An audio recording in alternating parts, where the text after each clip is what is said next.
Cowboys was my favorite NFC team. Dolphins my favorite AFC team. If they had to face each other, I root for the Dolphins. Cowboys was always my other team that I liked. I found my favorite teams back in the day of Roger Staubach and Danny White, Tony Dorsett, and with the Dolphins it was with Bob Greasy. Right. I wasn't a Dolphins fan because of Dan Marino. Cool. Right. I was a Dolphins fan before the Dan Marino era, but at that time the Patriots sucked. Maybe I would have been a Patriots fan if I could have actually ever watched them. You always watch Dallas, Miami, the Vikings, the Steelers, the Giants. That's why I root for the Steelers. My dad was a Steelers fan. He came here from Greece in 75. The Patriots were awful. Yep. So he watched the Steelers win the Super Bowl. So Right. he's like, all right, well, I'll watch the Steelers. During the years that Troy Aikman was winning, I was happy. I was like, this is great. I mean, I was rooting for them unless they went against Miami. I would root for Miami. Right. So, and my friends were Patriots fans though. You got friends? When did this happen? Because their fathers were Patriots fans, so they may go to a game or they would listen to them on then, the radio being together. a Patriots fan back then wasn't like now. The Red Sox were still number one by a mile. Yep. Then the Celtics, then the Bruins, and the Patriots were there. Right. But you would go to the game. Right. Because there's nothing else to do on Sunday. You were one of 10,000 people that went to the game, but though. You didn't see a lot of Patriots hoodies. No. When I was a kid. Because the guy next door at Romano's, he was following the Patriots his whole life. He was following them in the early 90s when they won 2 games a year. If you're 50, you deserve everything that team does now. I can name 10 people that come in here that 25 years ago, I hate the Patriots. I'm this fan. Now, can't say anything good. Can't say anything bad about the Patriots. Right. But once they start losing, when Belichick retires, they'll the first 2 years that they go under 500, right? They're like, I don't need to watch the game now. It doesn't matter. I'm gonna go. You know something? I'm watching the Seattle Seahawks. Right. There, whatever. It would be right back to where it was before. Yeah. If you're 20, right, they've never been anything but amazing. Right. How do you adjust? Right? Like, we knew what it was like before they won every year. So how do you adjust to now being like a terrible team for 10 Steve years? Grogan was an awesome quarterback. Right. He was on the worst team ever. And he got killed every game. Right. I don't know. We'll see what happens.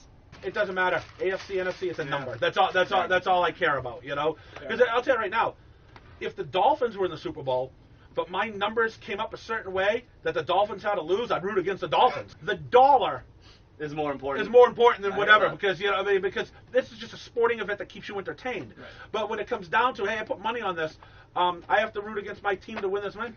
The money will keep you more entertained. Yeah. Fair enough. How much more of my life is going to be affected to winning, say, $5,000? Man, my team won the Super Bowl. And now you're done. I'm talking about $250. It's $5,000, and I'll root against anyone. $250 is more important than my team winning the Super Bowl, because is it really your team? No, you're a fan of the team. You have nothing to do with the team. In the end of the day, when people say, "Oh, that's my team," well, actually, it's not. Right. It's not. No matter team. how much you rub the Lucky Rabbit's foot. Right. Sit in a certain seat. In the end, that team does not know who you are, and they really don't care. If you don't buy their T-shirt, they're not going to miss you. Well, they'll eventually care. Well, they'll eventually care when people together. Right. When 1 million people stop buying the T-shirt, but you as one, they're not. They don't care.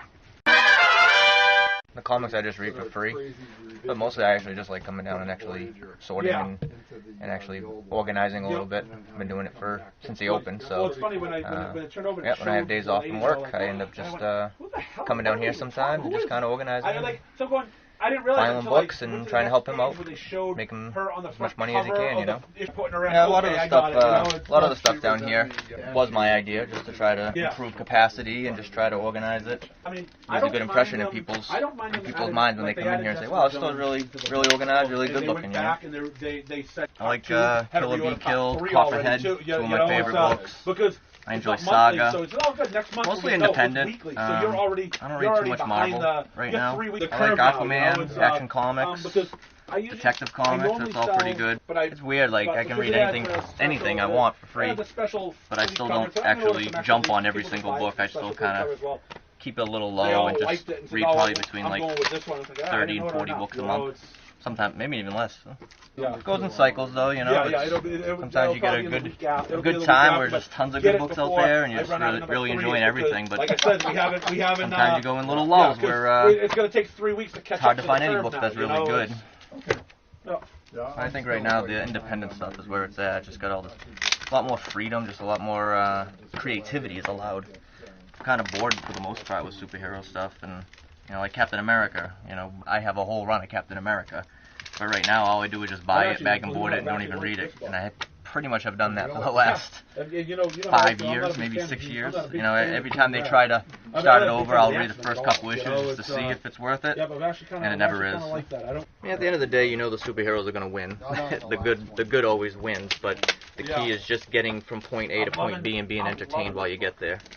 Right now, this is so much better. I don't even feel really connected to any of the main characters that are being pushed by DC and Marvel. I just feel like there's this huge disconnect of what I want and what they're actually writing. I don't want to go back to old days because not all that stuff was good either. But at the same time, I feel in the independent realm where people are writing, they're just being so much more creative and just. I want to get hit with something I haven't seen before, and I want to be challenged. I guess to sit there and say, "Wow, you know, that's a new perspective I've never seen before." You know, makes you think. And I find that a lot of the superhero books pretty much a cookie cutter for the most part. If they can tell you a great story to get there, it's awesome. But I feel like right now they've just been missing a lot more than they've been hitting, that's for sure. Anyone who has something to say or write, and it's a story that's enjoyable, I don't care who it comes from. You can find it off a homeless man on the street for all I care. Just put it on paper or put it on film and make it enjoyable for a few issues or 2 hours or whatever. The writers for most books are always jumping anyway at this point. There's very few that do huge runs on a book. It's like they'll do 20 issues and then someone else will come on, or even less than 20 issues. So yeah, I don't really care where it comes from, as long as they stay somewhat true to what the comics are about. Like, I don't want to see, you know, Superman turn into a werewolf or something like that, something stupid like that. But if someone's competent enough can write a good movie, go for it. I don't care who gets credit for it. I don't care who writes it. Just make it good.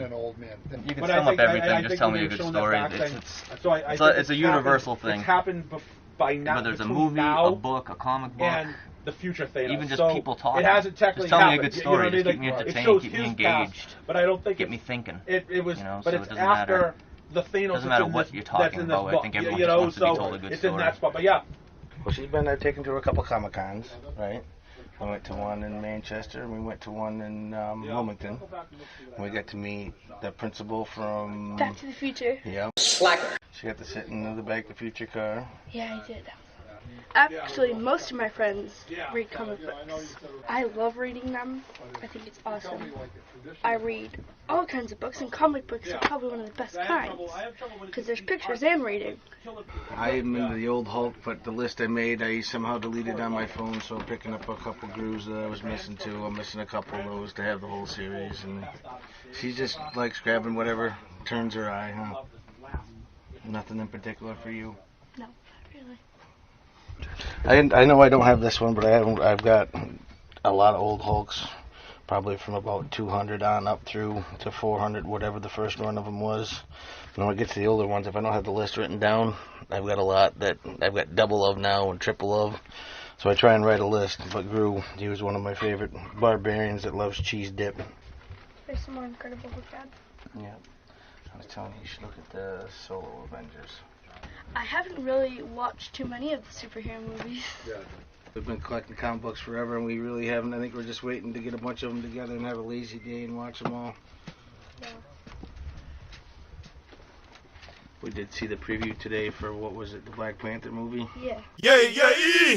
We just got out watching Star Wars, so probably one of the last ones to watch that, too. I had a concussion, so I couldn't. Yeah, she wanted to go see. She had a concussion, so it was 2 or 3 weeks before she could watch anything.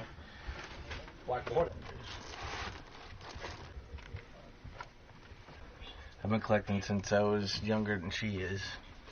I haven't done much in the last 20 years. Once in a while, if I get a wild hair, I go and take the kids and get some, but I can remember, like I said, there wasn't comic book stores. It was just a drugstore with the spinning rack of comic books, and that was it, where I'm from anyway. I've been around. I like this one. It's kind of low profile. Nobody bothers you. It's neat coming in, checking things out. He doesn't care if you buy anything or not. He doesn't pressure you. That's what kind of like a little laid back. That's what I like about it. And it's comic books. It's not a bunch of other junk. You go to comic book stores and usually they got the toys and they got this and they got that. Where this is a real comic book store. It's nice. Oh, okay. If you can't find what you're looking for, they probably don't have it anywhere.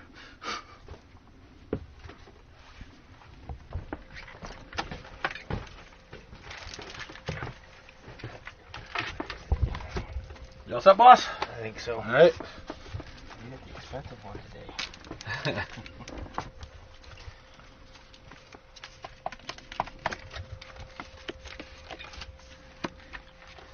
You know, I went through my comic books the other night and I meant to save, and somehow it didn't save all my Hulks, just my Grooves. I got here and I'm like, I still had a couple Grooves I didn't have, and I took a gamble on that Hulk, but I'm pretty sure I don't have it, so worth the ride either way. There you go. Got $21, please.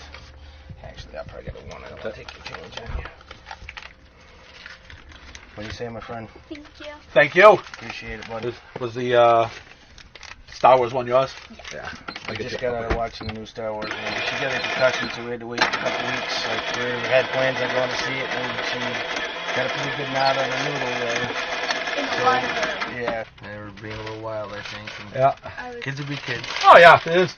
It is what it is. I mean, I actually wonder how many concussions I actually had, but never went to the doctors. You know, because our friend was there, and he's on the EMT or whatever, and he checked her out. He says there really isn't a lot you could do for her. You know what I mean? So when she went to school the next day, the nurse made her go to the hospital. Yeah. And she got shut down from TV and reading. Which I was fine with. The reading is what really got her, because she reads all the time. She could care less about the TV, but the reading thing was that not seeing Star Wars for 2 or 3 weeks. Hey, but think about that. Now you got to see it with less people, and it was more quiet. Now you know it's Well, I wasn't ready to sit down for 3 hours. I didn't realize it was that long, but it was worth it. It was a good movie. I enjoyed it. A lot of people I talked to, they either hated it or they, I'll probably see the next one, but I didn't think it was that bad. I think people expect too much. Yeah. You know, just go in and try to be entertained for 2 hours. Yeah. I mean, that's I like it. these last 2 movies better than the ones that were the original 3. You know what I mean? After the original. Oh yeah, those things were awful. I don't even ever want to watch those again. Why? Thanks a lot. All right, thank you. All right, have a good one. The Brightest Day. The other day I thought we had a title divided down under here for all Brightest Day stuff. This time we fired it. The last time around. Or if it's under there, it shouldn't be. You have 2 and 4, but you need 5. I suppose we can throw it in there. What are you gonna do with the other 3? Does it box it? I don't know. Maybe. I mean, how do I put something that everyone's gonna look at that's got fuck in the title? You know, it's any swears that are inside the book, they actually have little pictures and stuff for it. So yeah, so there's no swearing in the book. Captain America 1 through 16. $10. Rick Remender and John Romita. You're still getting ripped off. I read the last part of the Z World, a Zola story that they did, just to see how they got him out of there and what happened. Tried to read a little after it and couldn't even look at it. That's right, it stinks! I think it's even better than it was when Dan Jurgens was writing it way back in the day. I'm thinking so, but I can't really go back and want to really read some of that stuff now from back in the day. Yeah, I think it's I think Action Comics right now is better than some of Dan Jurgens stuff from the early 90s. If you're a huge Superman fan and all you've lived to read is Superman like Phil, and it's all you've lived to read, and you don't like it now, stop reading it. Just don't ever read it again, because I don't think it's ever going to get any better. Because it's really good now, which it hasn't been good for the past, 20 years maybe. Wow. I mean, Marvel had better characters, better stories. I mean, think of the old Superman. Every issue, someone found out who Clark Kent was. My favorite stuff in the old Superman books was Bizarro. That was fun and it was unpredictable. What I didn't like is, as it came on like the 90s and stuff, they forget how to write Bizarro, because Bizarro was always opposite. Does he live underwater? No. Is he black? Look, just forget the whole thing, all right? Part of the book, it would be written the way Bizarro is. Then part of the book is they're writing. He was talking and doing like a normal thing, because every time he'd come in, we come in, goodbye, and he'd leave, hello. Shouldn't he say bad bye? Isn't that the opposite of goodbye? No, it's still goodbye. But then partway through the book, I think they forgot what they were supposed to do, and it was almost like regular reading it. Then the next issue, Bizarro's in, oh yeah, we got to do this. And I don't know who was editing or if it was just too much work. But yeah, they always seem to screw up Bizarro's lines. I mean, it wasn't to be backwards or opposite like he was supposed to be. The Bizarro world was sort of that malformed polyhedron. Yeah. It wasn't round, it wasn't square either. It was just sort of a mess. Yep. And the Bizarros all had the polyhedron faces and stuff. 60s Superman stuff was kind of goofy. Yep. Yeah. I mean, as a kid in the 70s, when I was starting to read comics, it was still kind of goofy. You picked up a Marvel book and it was totally different. Continuing story arcs. I mean, even though there were a lot of one and dones, but again, it wasn't that. I don't know, the Flash at the time. All he did was just run fast. He just, it was not interesting. I think I'm starting to like this. I sort of liked them in the 60s. I thought he had good villains. And I loved the art. The Carmine Infantino early stuff was really good.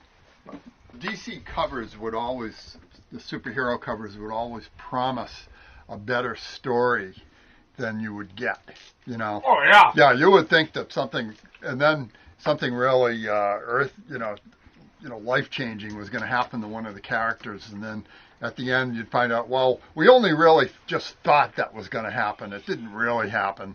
So it was all like a Shaggy Dog story at the end. Legion's getting another book. Is that what you were talking about yesterday? Yeah, Legion. Yeah, you psyched? No. How many copies you want? 42.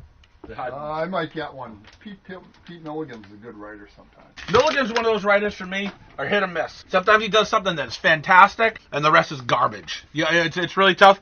But Ed Brubaker could be writing Legion, and I may not even pick it up. Oh, I couldn't stand the TV show. Oh, I loved it. Couldn't stand the TV show. Never liked the character in the comics, and I knew it wasn't like the TV show wasn't going to be like the comics. This is good. Maybe this could actually be a good TV show. I think I'd read the character in the comics before I'd even read the TV show. That's how bad that TV show was. That's right, it stinks!